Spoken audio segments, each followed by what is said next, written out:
Hi, everybody. Welcome. My name's Teri, and this is my friend Kim from Intuitiview. Hi, Kim. How are you doing? Good. How are you doing, Teri? Good, thanks. I'm so glad you're here today. I do too. Thanks. And everybody out there, we're glad you're here today too. We're going to talk about guides today and connecting and how we do it. And then if you guys have any questions, we're going to open it up after that. But I thought it was important to talk to you about this because obviously you're Intuitiview. So you get such a great connection, but you react to it with so much compassion, Kim, when you get your connections from spirit. And I think that must come from the heart when you do that. I don't know how you do that. I can't. How do I answer that? I feel like it's probably the empath me. The empath part of me that is very just aware of other people's feelings. How I think I'm guided a lot in the way I say things, so that not only so people can understand, but so it comes across as a clear and authentic, but also aware that people may be at different places in their spiritual development. Right. Yeah. It's never condescending at all, and it's always clear spoken. And that's a hard one, I think, to balance sometimes when you're giving readings and stuff, because it's easy to be a mama bear or something, or whatever. Thank you. Yes, I mean, I think sometimes it that can come out. I'm a teacher. I mean, I was a preschool teacher for 15 years, so I'm sure that teacher side comes out. But it's always the intention behind explaining things or bringing new concepts forward or that kind of thing is always, hopefully, it's always done with the intention of being respectful and being kind and again, appreciating and understanding that people may be at different phases in their awakening and different phases of their spiritual development, their learnings, wherever they are. Yeah. And that's, I have to say, it's guided, right? I'm sure with you too. It's everything since I started the channel. Every kind of little step feels guided. It feels like it's from something else, from somewhere else, and so it's a guiding as well. Yeah, it does, and it feels like I think you develop a cadence with your guides, kind of almost like a rhythm. And the clearer it gets, I guess the calmer it is for me, and it's easier to speak to say what they say, but to relate it into English and human species terms. Right. So yeah, it's fun, but it's also when you're first doing it, I guess there's a lot of self-doubt. So that's easy to go into ego. I guess that's what I'm thinking about.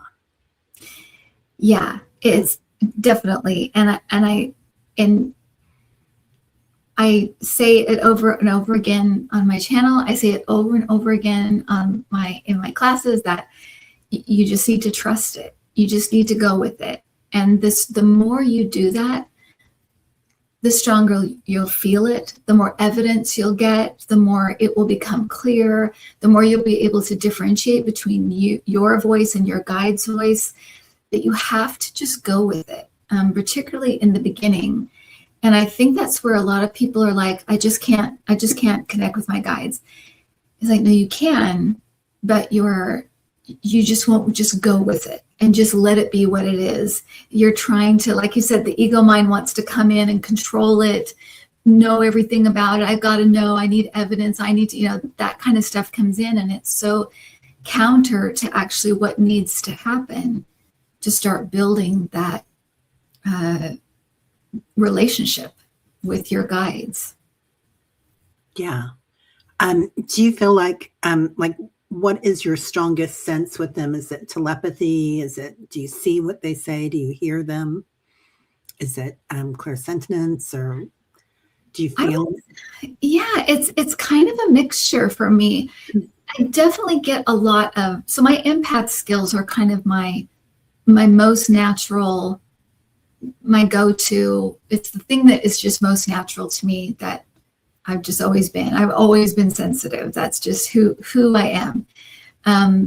But it can come in pictures, it can come in songs, it can come in movie and TV clips, it can come in memories, my own memories. They'll bring something from my past or something to give me a reference. It can come in definitely clairaudience, a word, a phrase, clairvoyance. It can come in a lot of downloads when I'm doing the Sunday show, where people will ask kind of bigger questions about, what are ETs all about? I'll get kind of a bunch of information at once. And I'm sure you've had that experience. And then you kind of have to make it linear. It's almost like it's all there. And you kind of have to piece it out and make it make sense, right? Yeah, it really does. And when you were talking about big downloads, the minute you said that, I don't know about anybody else here, but I can see this big glow behind you. Oh, okay. So they're definitely here. Yeah, it's funny. Sometimes I have to look up words that I've never heard before, or people. Oh, interesting. Yeah. So they're trying to, because I always think when I have to, I've definitely had things where I've had to look phrases up or look things up, and I always think they're trying to expand you on all levels, even your vocabulary, even the knowledge that you have about history, or the things that they're always wanting to kind of just, that expansion is always there with our guides. I feel like they're always trying to expand us in some way. Yeah. I'm just thinking about what you said earlier about being a teacher. And it's such a beautiful thing to work with children, and the kindness. I mean, you would have been, everybody would want you as their teacher or their children's teacher. But I also feel like, I'm going to tear up when I say this, that the way that we speak to the children is the way that you speak to everyone, which is as it should be, right? In the whole world. Because when we see children, our face lights up, and it's a different glow about everything. So I'm just getting that now about you. Interesting. Oh, thank you. Yeah. It was. I love working with. I still love children. I loved working with children. I was Miss Kimmy. Everyone call me Miss Kimmy. I loved working with kids, and I think that, I think with kids, you cannot be anything but authentic. They can spot fakery, phoniness a mile away, and they'll react to it differently. But a lot of times they just won't like you. They just turn away because they're just kids, so that I don't like this person. It's, this is icky or whatever. I don't like the way they're talking to me, or condescending or whatever. But I think with kids, they are so authentic. They're authentically who they are, especially at the ages. My kids were just turning 3, so they're just authentically who they are, and so you really didn't have a choice but to be authentically who you were with them. Yeah, that makes so much sense. Kids are amazing, and they're full on. It's before all those constructs of society hit them, right, and tell them that they can't laugh out loud and dance everywhere they go, like we all should be. Sorry, now I've got something in my eye full hard. Oh no. Oh, anyway, that's okay. I'll get my a little pat. Lisa says, I prefer animals. Yeah, right. Sometimes I do too. But my animals are quieter. Yeah. So for someone says, and we've kind of already talked about this, I don't hear guides. How do you work with that in the classes? And I've taken Kim's classes before. They're great, you guys. Usually, and Debbie, thank you. Cassie's doing much better. Thank you. She's doing much better. Thank you. She's been sick for a while, so she's doing good. Usually what I find is happening is that they're listening for their guides in a way that maybe they aren't, it's not their dominant ability. So they're waiting to hear them, but clairaudience may not be their thing. It may not be the way that it may not be developed enough, right? So what usually happens, or what I find usually happens with people, is that they're listening or looking for something, and because it's not coming in that way, they think nothing's coming in.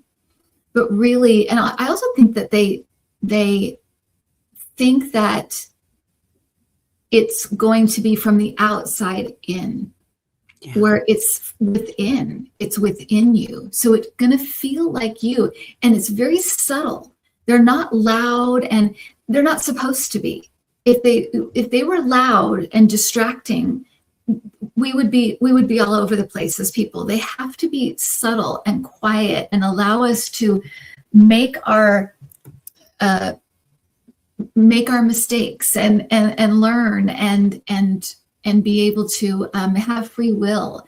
So they can't be this loud, overbearing, it's everything is so subtle and so quiet. And so you kind of have to get in a mode where you're just sort of open in every respect, and just say to yourself, I don't know how it's going to come in, but I'm just going to sit here and be quiet and notice every little thing, every little tingle on your fingers, every little, a picture that might come in, or maybe the picture's been there all day, and you're like, I can't get this picture of this dog out of it. Well, that's your guides. They're trying to get in touch with you, so I've done that before, where I'm like, why is this song in my head? Or why do I keep seeing, and I'm like, oh my gosh, they're answering me. And I just didn't realize it, So, but that's usually what I find it is that they're waiting for something that, and that's partly the ego too, right? Trying to control it. It's going to come in my ear. Well, no, it's going to come in the way they can get it across, and maybe you're not developed there yet. So you can just sit there and just be open, and then notice ask a question, and then notice anything that's going on. Be open to it all, and be also aware it's going to be subtle. It's going to be quiet. Yeah, I love that. It feels like that also opens up more clares, because you're attuned to it.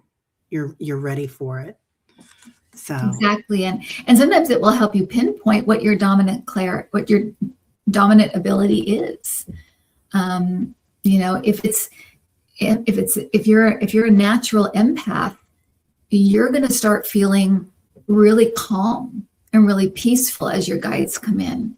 You're going to start feeling like everything's all right with the world, and that's it. That's them coming in and coming up front and being with you, talking to you. So yeah, it will help you a lot of times if you can be open and pinpoint it. It will tell you what your dominant ability is, and then yeah, you can work on all of them. But it's nice to know that at the beginning. Yeah. And that kind of awareness, or that presence that they bring in as you start to be able to be at one with them or something. It is easier to watch what's happening on the planet or in our lives, right? I feel like once that presence comes in and we can be present with them, but not just for them, for us. I don't know if I'm saying that the right way, like to go into our hearts as well as into their hearts. Does that make sense? Yeah. And I, I do believe too that they'll come in at critical times. I've been a little anxious this week about the news and stuff. I have a daughter in the UK. I think you have my brother. Your brother's in the UK. Yeah. So just with all this stuff going on with Europe involved and all this stuff, it's been a little, and I was watching the news, which I said I wouldn't at the beginning of the year. And of course, I've broken that already. So I do every once in a while. But I was watching the news, and all of a sudden, I just felt it was like from head to toe. It was just this feeling of calm, of peace. And I just felt like it's all going to be okay. I don't know. I didn't get a feeling of like how this was going to play out, how crazy it was going to get. I didn't get any of that. I just got this wash over me of it's all going to be okay. And so things like that will happen at critical moments. And it is that peace that passes all understanding. It doesn't make any sense, but it washes over you. And that is your guides. That's your guides letting you know everything's going to be okay. Yeah. So where do you feel that when that washes over you? Do you notice if you feel it first in your heart, or do you feel it? It almost feels like it starts in my heart and spreads out. That's almost what it feels like. 'Cause it feels like it kind of starts in the chest and just kind of goes throughout the body. And I think it does that to affect the nervous system, so that so everything's kind of affected, and you have that, that kind of like everything's okay. Everything is fine. At least that's my guess, because it does feel like it's affecting me physically as well as spiritually and emotionally. It feels like a physical thing. Yeah. So do you feel like when you're going into mediumship or another modality, which is kind of another modality, kind of not, right? Yes and no. But like when you're reading for somebody's mom or something, do you feel like that comes into a different part of your brain, or a different section of your light body or auric field, whatever you want to call it? Yeah. And in fact, you're doing exactly where it comes in for me, and it must come in for you that way, because Yes. I always feel like because I have a show on Thursday night called Spirit Speaks, and it's starting up again this week, where we talk to different people in history, celebrities, things like that, and just kind of talk to them for a little while. And I always feel like they're to the right of me. And I feel like the information is almost coming in from up above and kind of coming in this way. And I think one breakthrough for me, just for anybody who's wanting to do mediumship, and one, at least it was like a mental barrier. But once I realized this, it made it so much easier to just let things come in, which is that your imagination is a gateway. It's part of the process of getting information. They're using your imagination, and yet it's your imagination, right? So you feel like it's you. It feels like I'm making this up. This can't be, and as you do it more, and you just get in that trust, you start to notice subtle differences between you and them. But that you have to kind of just roll with it and roll with that trust. Otherwise, it all feels like you at the beginning. That's what I feel. It all feels kind of like you at the beginning. And the only real way you can kind of know it's not you is when you get validation from the person or whoever you're talking to, or you look it up or whatever, and then you know. But when you're just going with it, it really does feel like, am I making this up? Is it but no, it's because they're using your imagination to get the information in. That's what they're doing. And so it's tricky. It's tricky in that way. You really have to let go and let go of that part of you that wants to control everything and wants to know what's me, what's them. Let's parse this out. I don't understand. How is this happening? That ego part that wants to come in and keep you safe and stop what's going on. Yeah, take care of everybody, which is it's got to really help that you were working with young children before they got to that stage, right? Yeah. Yeah. Yeah. When I go into meditations or things, I always feel like a little kid. Just kind of that joy and wonder that comes in. Yeah, it's a great way to be, because I think that when we are kids and we are just kind of rolling with our imagination, we really are communing with spirit. That is what's happening. We don't see it that way. As kids, we're just kind of imagining and going along, but it is a type of communing with spirit when we're kids. We just don't think about it, we just being kids, kids are very open, very, and as we get older, we start getting these limited beliefs. We start watching movies and getting weird ideas about stuff. We get religion comes in. I mean, all these things come in, and just these layers on top of layers. And it's so hard to kind of get through the weeds and find that, like you said, that space of wonder and just openness and honesty and compassion, love, opening up to all of that and shutting the other stuff down. It's a lot to work through and to get through as adults. And so it can be challenging. It can really be challenging. So this is kind of a weird question because it just popped in, but do you feel like people that are in the creative field, and also like not just artists, but sometimes scientists and mathematicians, because they're always using their imagination to try to get the next hypothesis or create, collect data or paint a beautiful scene. Do you feel like it's easier for them to connect then as well?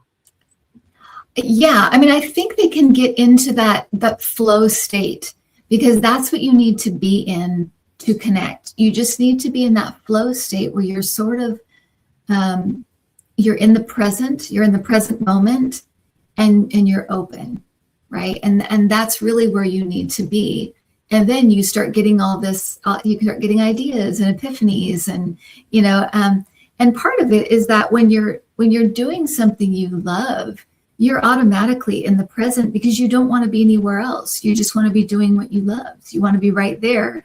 And I think it's so helpful, because to read, you have to be present. You can't be up in your head thinking about laundry and thinking about, next year or whatever. You've got to be here and now and just open. And I think that creative flow, it's so natural for people, that state is so natural.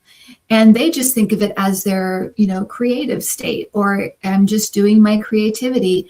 But you look at all of the movies and the TV shows and all of the things that have predicted things that have actually happened, or predicted, like, inventions that came about. I mean, it's all so connected. When you pull back, you can see it's all connected. Or when people come up with different, scientists come up with different ideas at the same time. It's like they picked it up.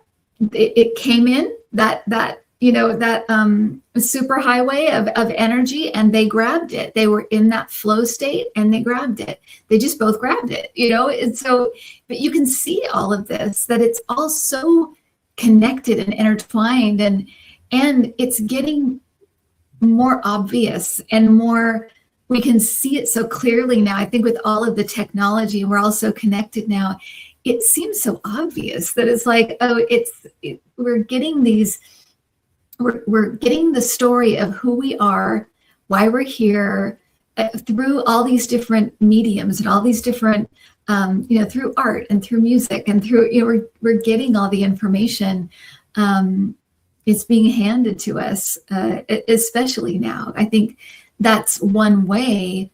We keep talking about the veil is thinning. That's one way the veil is thinning, is through information, through creativity, through innovation. All of that is the way that it's coming in. Okay, another weird question. I've been thinking about weird questions. I've been thinking about this a lot lately.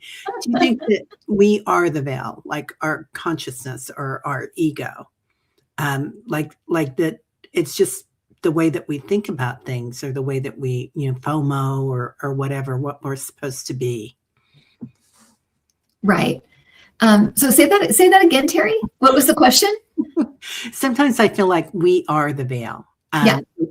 Our egos, when we are in the ego mind, which, we're born here in the 3D, so we have to be an ego. It's a tool.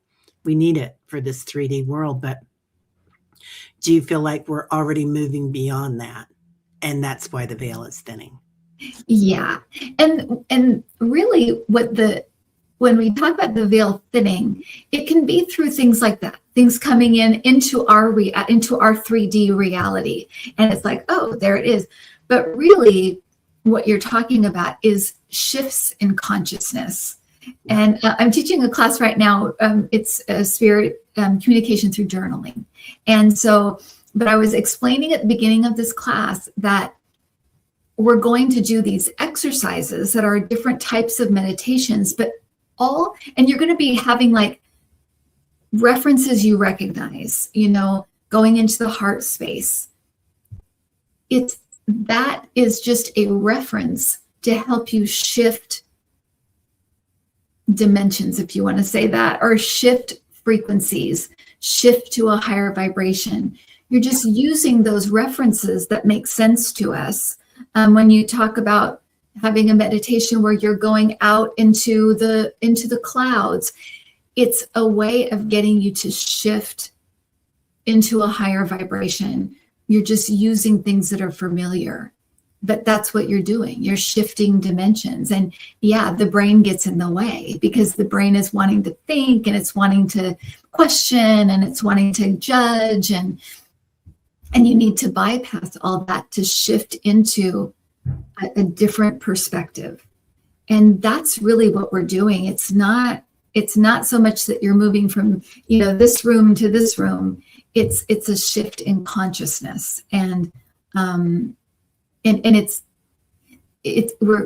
talking about something that has nothing to do with time and space. And that's all that is to do here. All we have is time and space. We're always talking about it. And it's so much a part of our reality that when you are shifting into these other dimensions or these other frequencies that have nothing to do with that, it's hard conceptually for people to understand that. And so you use references that we do understand, but really what you're really doing is just raising that vibration and shifting into a new frequency, plugging in to a new frequency. Yeah. So I feel like, I was raised in this, going to this spiritual place, and as a lot of us were in different ways, and Catholicism and Buddhism and Unity and School of Metaphysics and all these other things. But I always felt like, I want to do the past life readings. And then I got to be a teacher, and then I got to do dreams and stuff. But it was all just wanting to be closer to that next dimension, that next frequency in the end. But it's interesting how our imagination really gets us. And it's like we see something like that, we think, this looks like so much fun.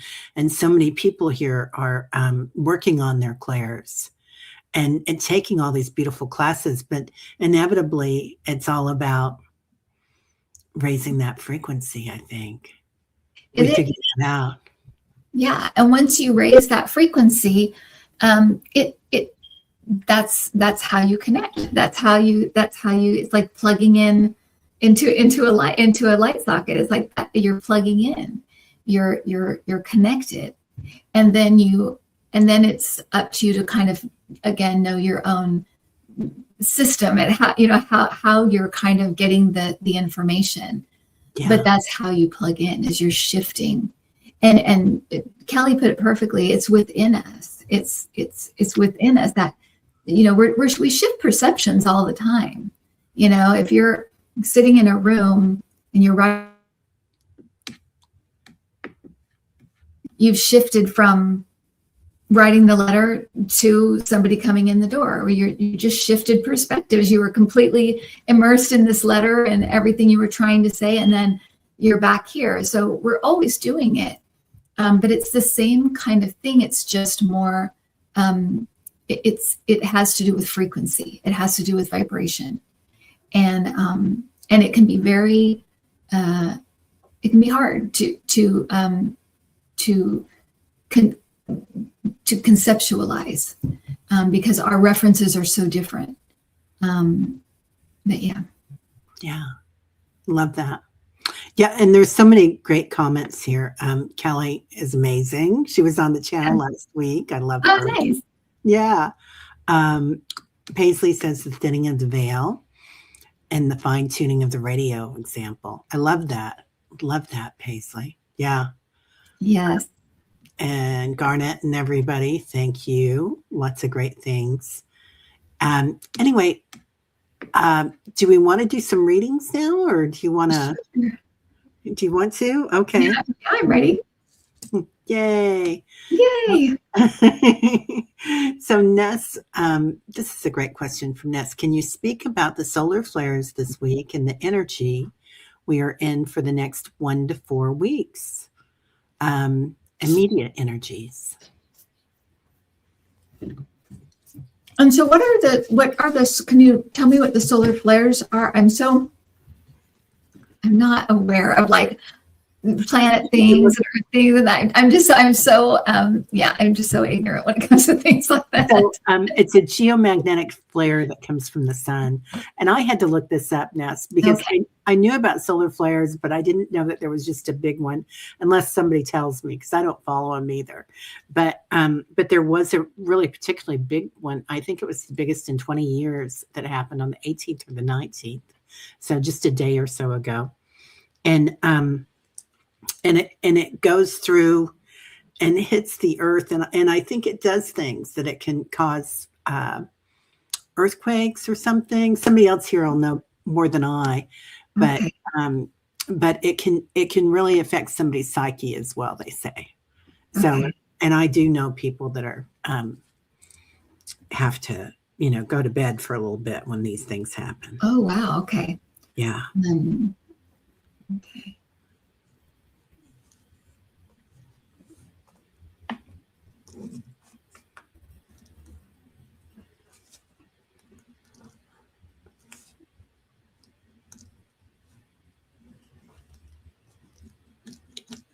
So the first couple things I'm getting, Teri, one is a lightning bolt. Yeah. And I feel like it could be weather, it could be a weather thing, but I feel like it's more about like realizations, epiphanies, like getting like maybe a solution to a problem that's been a problem for a long time and then it just comes to you. So almost like these sudden realizations or these sudden things. I also feel like there is something to do with oh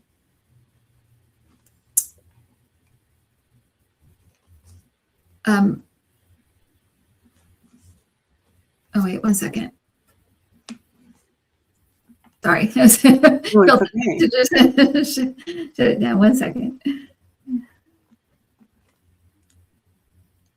Oh, people having the desire to sort of take chances, finally, I'm just going to do it. I'm just going to take a chance. So almost like throwing caution to the wind. So maybe also like sudden sort of feelings that they can trust.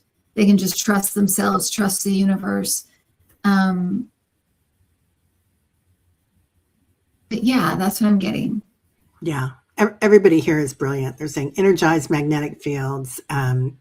Yeah, all sorts of stuff going on with it. Stefan Burns, I love him. And can affect plane routes, communication, and can fill them as well. I'm getting like a big flower. Like it is going to create new growth.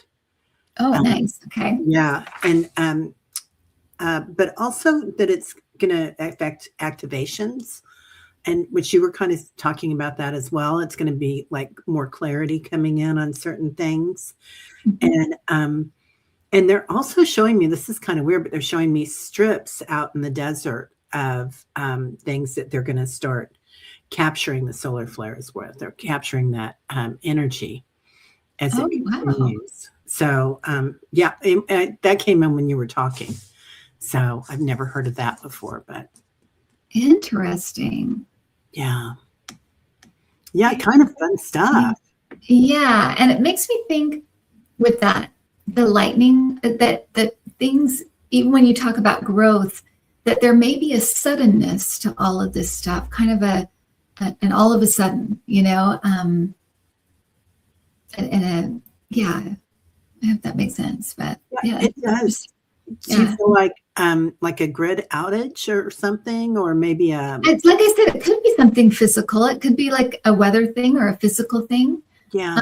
But I'm sort of taking it as more of a symbol, because it kind of felt like immediate, and then I felt like it was kind of related to people, ideas, epiphanies, things coming in very suddenly, solutions to problems. But I'm also thinking, as you say, growth, I wonder if it's going to be people, suddenly having spiritual growth, or suddenly realizing things, or even waking up, awakenings, that kind of thing.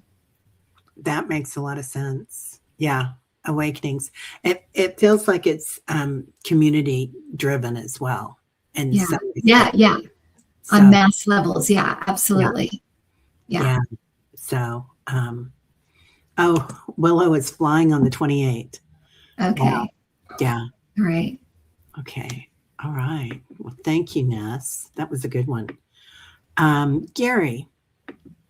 Gary has an interesting question. Please, any message regarding my health? Can I wear blue lace agate bracelet for burning feet? Thank you.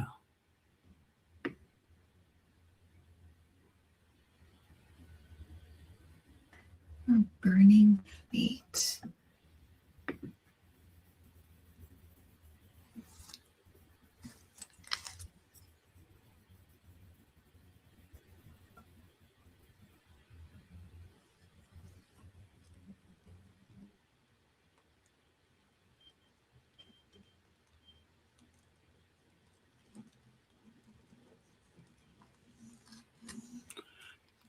Gary, have you seen your doctor? Of course, this is, the first thing I would definitely recommend is seeing your doctor about that. But they're also bringing up, I've got these shoes that people wear after they go for a run. And there are times that I get plantar fasciitis or something like that. And I will wear these flip-flops. Like I wear them all through a trip to Asia, and I wear them all through a trip, and I'll just wear them constantly, and I'll wear them around the house and whatnot. I think they're called orthos or something, but there's others like them, and they offer really good support for your feet. And that when that blue lace agate, when you spoke about that, it feels like it would be a very cooling to your whole system, because I do feel like part of it is not just that, it's also something perhaps in your energy that's kind of, are you an Aries, Gary? I don't know if you're still here or not, but it feels like there's a lot of fire there. So even aloe juice is good when you've got a lot of acne.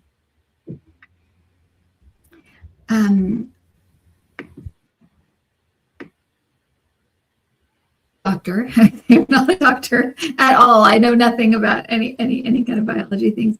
Mm-hmm. I got something around circulation and nerve, and so there might be something with circulation or nerve things. And then with the blue lace agate, I felt like, make sure it's like on the lower part of your body. So wearing like an ankle bracelet, or it's like moving it down to the lower part of the body, or even putting something in your pocket, even that's like, more towards the lower half rather than like wearing it on your wrist or wearing it on your neck or something like that. Yeah, those are the things I got. Yeah. Let's see. I don't see Gary here anymore, but I hope you get that, Gary. So yeah, let us know. Oh, and Joyce is saying lack of B12 can cause nerve pain. Yeah, there's a lot of things that can cause that, right? Yeah. Okay. Here we go. And then this is a great question, Winterberry Time, because I think we all feel this way at times. I feel guilty trying to remain calm when I know people are being killed, harmed, threatened. My heart is breaking. Yeah. I mean, yeah. Yeah. Yeah, this is a really difficult time for empaths, because it's your natural state to take on the pain of others. You know, in a family, they're usually the peacekeeper. They're usually the ones that kind of they want to fix everything and fix everybody because they want that peace. They want to. They don't want there to be any pain. They don't want people to be upset or sad, because they can feel everything, right? So they want everything to be peaceful and calm, and so they end up being people pleasers. A lot of time, they end up being, the peacekeeper in the family, the enabler. A lot of work. Doing lots of things, yeah, because they just want that peace. And so when you've got things happening around the world, I think it's very natural for an empath to just want it all to stop and want it all to just be peaceful and calm and everyone to be okay. And not that everyone doesn't think that, but for empaths, it's more, I can feel everything. And so I would just want everyone to be okay. And one thing that for me that's helpful is that when you see something on television or when you read something, remind yourself that if you're seeing it, if you're reading about it and you're seeing it on the news or whatever, that it's already happened. It's not happening right now. You're just finding out about it right now, but it's already happened. So try to let that go and let that moment go and realize it's not happening now. And we tend to do this, especially on the news. They'll repeat things over and over. It's like re-traumatizing us over and over again, showing us footage over and over. And so it feels like it's happening over and over again, but it's not. And so just in your mind, reminding yourself that it's not happening now. It happened. It's done. And then to also realize that there's always higher order. We don't understand all of the reasons why things are happening with people. We don't know what if they made agreements to come and have these things happen or be part of things or to change things, or we don't really know in the moment, what part everybody is playing. But there's always higher order going on. And if you kind of pull back and realize that everybody here is playing their part. Everybody here is doing their bit. And it's all to move us forward, to help us evolve, basically spiritually evolve. That's what it's all for. And so being in that sort of, not, when you say surrender, it's not giving up or letting things be as they are. It's not like just, I don't care. What's happening is that you're sort of accepting that this is what's happening, this is where we are, and letting it be as it is, because we don't know everybody's reasons and stories, and we can't really judge it. So moving out of that place of judgment and trusting higher order, trusting that it's there. Yeah. I love that trusting. So I always think of it as witnessing, but I think they're very close. Mm-hmm. And watching, like you're saying, watching things happen, witnessing it with compassion, and and then going back to the witness. So the I am, the presence, and not being tied to the outcome. Like that's a big deal, right? That we are always tied to the outcome, and that's not being present. So Yeah, absolutely. And also, you know, knowing that some of the things you're seeing, there are people there helping. That whole thing of like, look for the helpers. There are people there trying to help, and you'll have your opportunity too. If it comes to your neighborhood, or if it comes to a protest, or if it comes to whatever, you'll have your opportunities to kind of chip in and do your part as well. But a lot of the stuff happening, if it's far away from you, there are people there helping and doing and trying, and send your light to them to continue doing what they're doing. Not every I would say fight, but not every situation is ours. It's other people's. It's their opportunity to help or to talk. I mean, look at all the people in Minneapolis right now, right? yeah, This is their moment. And I remember that my guide said that we would have communities coming together and helping their neighbors.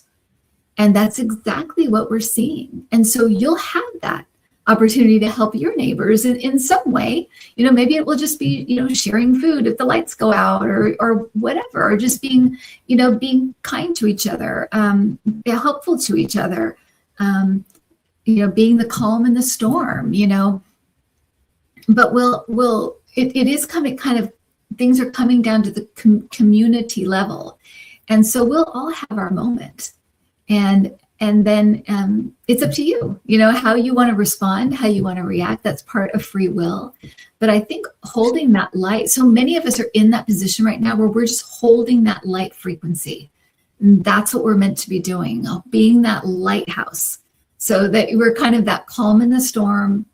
We're that, you know, kind of just holding that light, being frequency holders. That's what they're called, frequency holders, where you're just holding that high frequency for others, while they do the doing, right? But yeah, when you don't have anything you're actually doing, you're not involved, you can feel very much like, what do I do? What do I do? Because you want to do something as a human, and you can see the ways you can help, but you'll have your moment.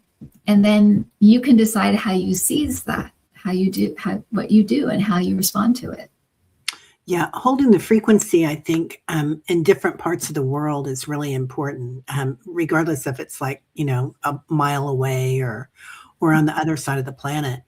I think that's a big deal that you're bringing up. Do you feel like there's different parts of the earth that are consistently involved in trauma? And like, you know, Gaza, I feel like it's just an age-old horrible thing going on there.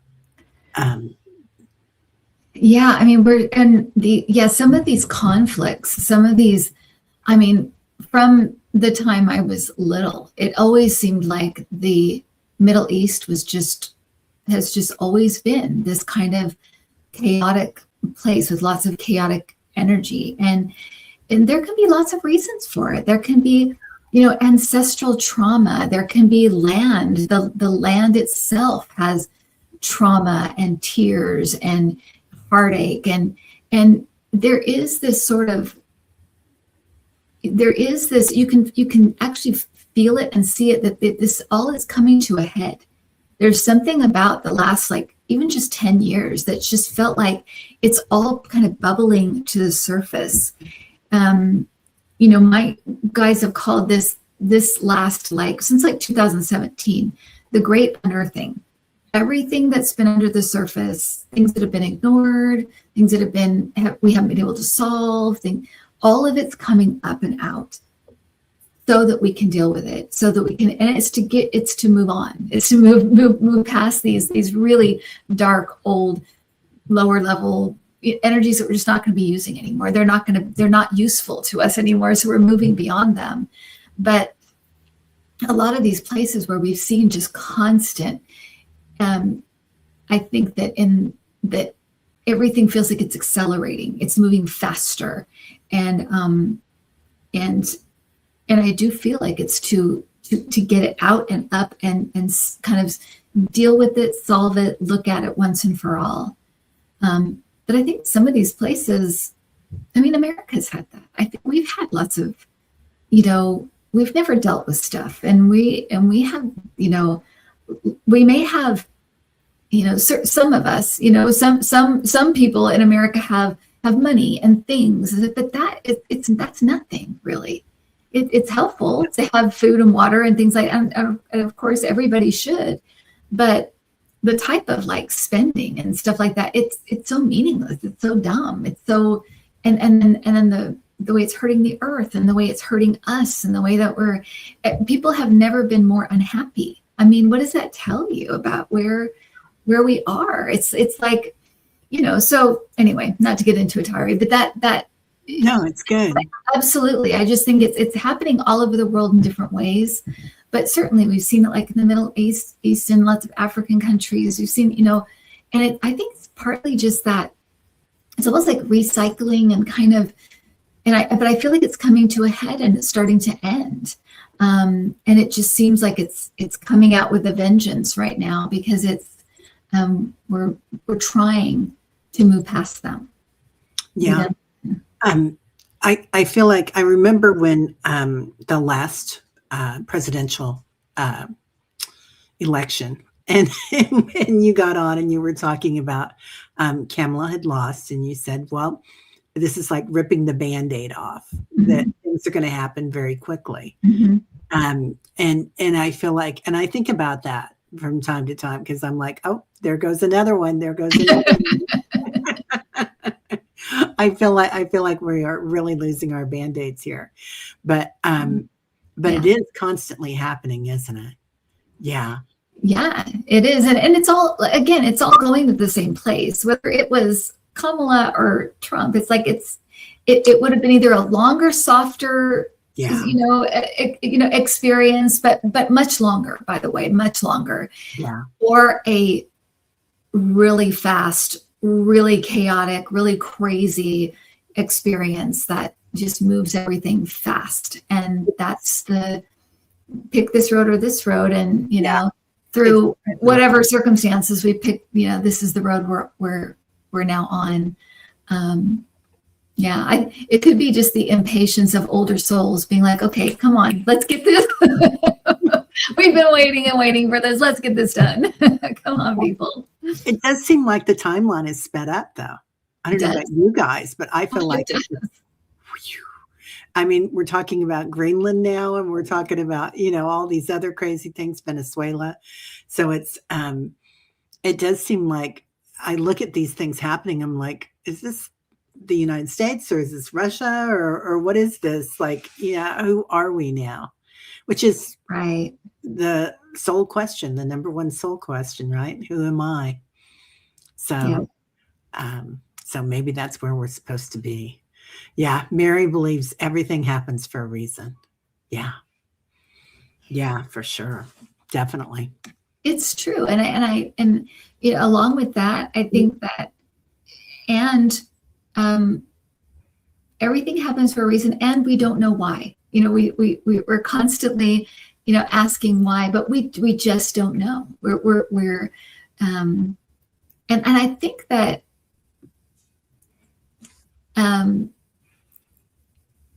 it doesn't seem fun now, but I think for souls, this is why it's so fun to come here, because it's so crazy and unpredictable, and we all are in these bodies and we've forgotten everything. It's the craziest place. And I think that only certain souls are really attracted to the earth plane and love it so much.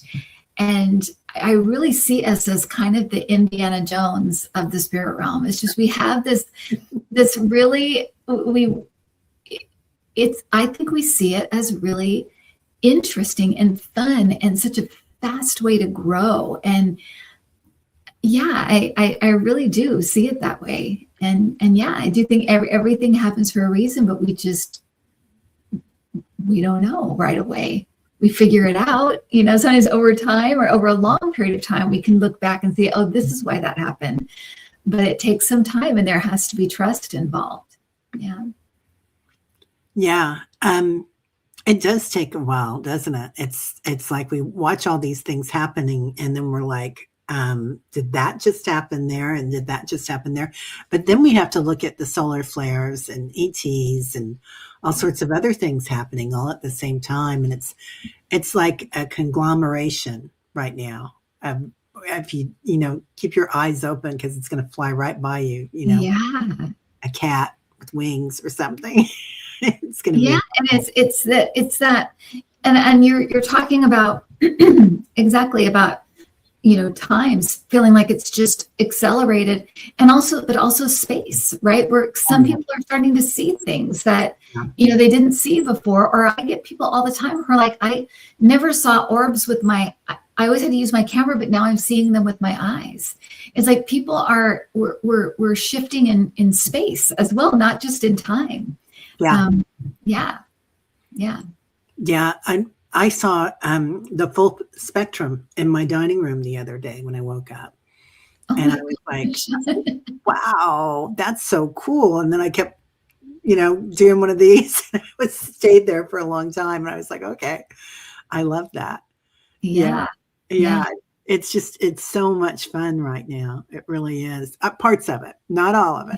No, not all of it. It can be terrifying, right? Because we feel so vulnerable. We're all in these bodies, and they can get hurt, and they can get sick, and they can, and we have all these fears and everything. But like I said, I think, and then some people are saying, I didn't want to be here. I don't want to come here. What are you talking about?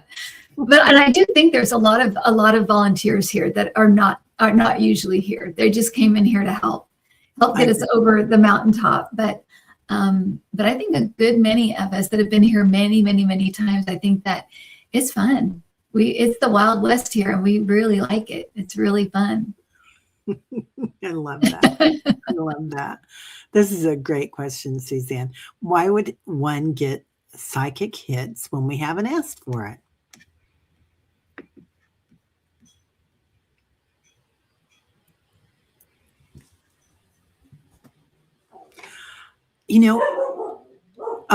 Tyler's talking about it being dimensional. So I'll just go into that. I feel like maybe you did ask for it before you came into this physical form. So we don't always know about that. And other times it can be just an awakening, Suzanne. Mm-hmm. Yeah. Yeah. And I also got the word attunement. So you're tuning in, whether you realize it or not. So if you think of it again, like giving like a visual, but if you think about like just all the information and all the, the past, present, and future kind of being right here. And when we're present, we're automatically tuning into our higher self, which is connected to our guides, which is connected to that stuff, that superhighway. And so you may have been in a moment where you were very present, where you were kind of maybe in that daydreamy space, or maybe it was when you were just waking up or just going to sleep. But in some way, they're saying, my guys are saying, you attuned, you tuned in. You were moving. You were tuning in, whether you realized it or not. And when you do that, you get things. You get, things that pop out at you. So yeah, you were tuning in. You just didn't know it. Yeah. And it's interesting, isn't it, how we can tune in and hear different things. Do you ever tell your guides, like, I don't want to hear about this, or I don't want to hear about that? And yeah. I don't like to get stuff about like disasters. Yeah. I don't like to get things about disasters. I don't like to get things that are like with the files, that I didn't want any like visuals about that. Words, phrases were okay, but I didn't want to get any kind of disturbing imagery or anything like that. My guides know me pretty well. Your guides know you, you know, they pretty much know, but yeah, with I'm asked a lot about weather and things like that, and I just don't really like to read on that stuff. Yeah. Yeah, I agree. I don't like to read on that stuff either. It's yeah, it's tough. Well, thank you so much for being here. We're already at the end of an hour. That went like 5 minutes ago. Yeah. Yeah. So, oh, and as I say that, the squirrels are climbing on my roof. Oh. It sounds like I heard a wild squirrel. Anyway, so do you have a final message from your guides or anything that they want to say? Let me see what the final messages from guides. Okay.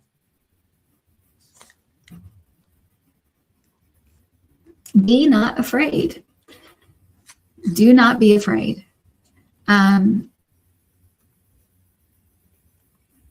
When, you know, fear is it's man-made. Thanks, Rob. It's man-made. It is your ego. And right now there's lots and lots of things that are trying to push us into fear. And if you can resist that and just know that, especially with guides, with anything from spirit, they don't deal in fear. So if you get these fearful feelings, just know that's just you. That's your ego. That's your brain reacting as a human. So tune in to that deeper part of yourself by becoming present, just becoming still, looking around your room, taking deep breaths, and feel that feeling of it's all okay. Everything's okay. You're an eternal being. So you're okay. Trust me, you're okay. But that's the biggest thing right now, is staying out of fear. So be not afraid. I love that. That's beautiful. Well, mine was easy. It was love. They just wrote love. So a couple of hearts. That's it, right? That if you can tune into that, stay in that love frequency, you won't have any fear, because that's it. That's where we come from, right? Yeah, definitely. It's our natural home. Beautiful. All right. Well, Kim, thank you as always. It's always so nice to have you here. Teri. So calming and centered. And yeah. Thank you. You too. You're always calming and centered. So well, thanks everybody for being here. Kim has lots of new classes that she's doing right now. So, and I meant to get on that journaling class, so I'll do it on the next round. Yeah. Anytime. They're always anytime. Yeah, just let me know. Okay, thanks. All right. We'll see y'all later. Bye-bye. Bye.